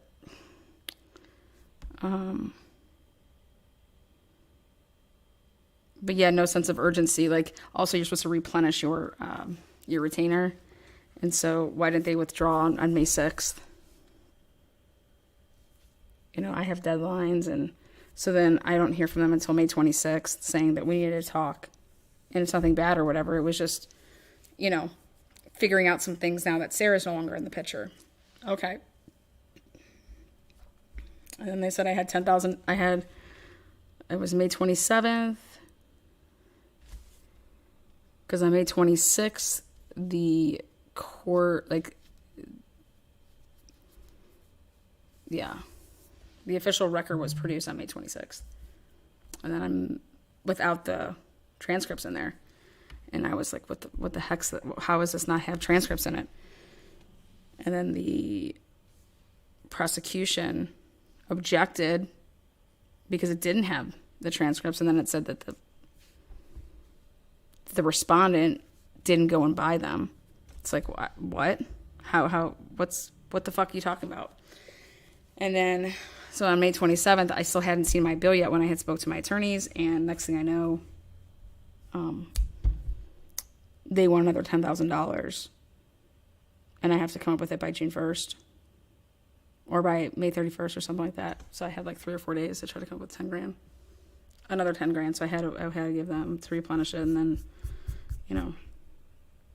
obviously I didn't have that, but I offered their, to pay like a weekly thing or something like that. So we'll see. I have all my ducks in a row though, and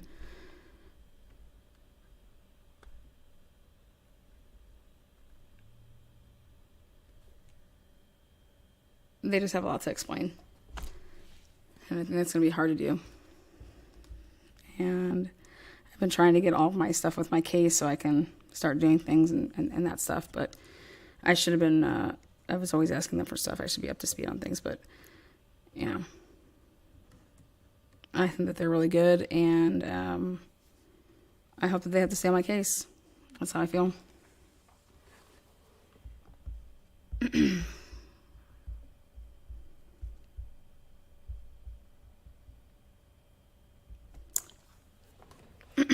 So, hashtag Sheldon is innocent.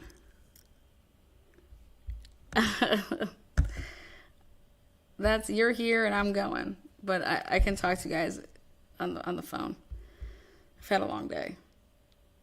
I gotta rest my brain.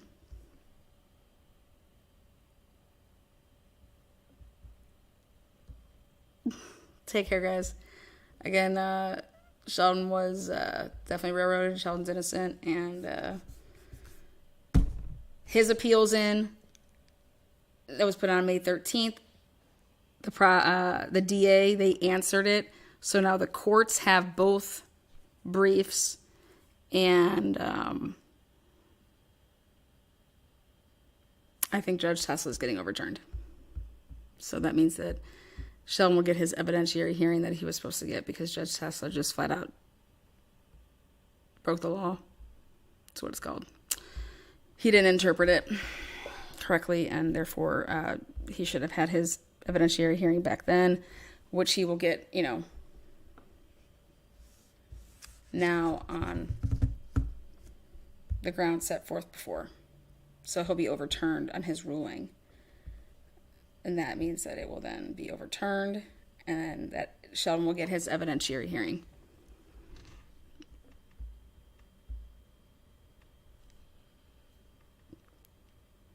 And yeah, I was part of that. Can't take that from me. Peace out. Till next time.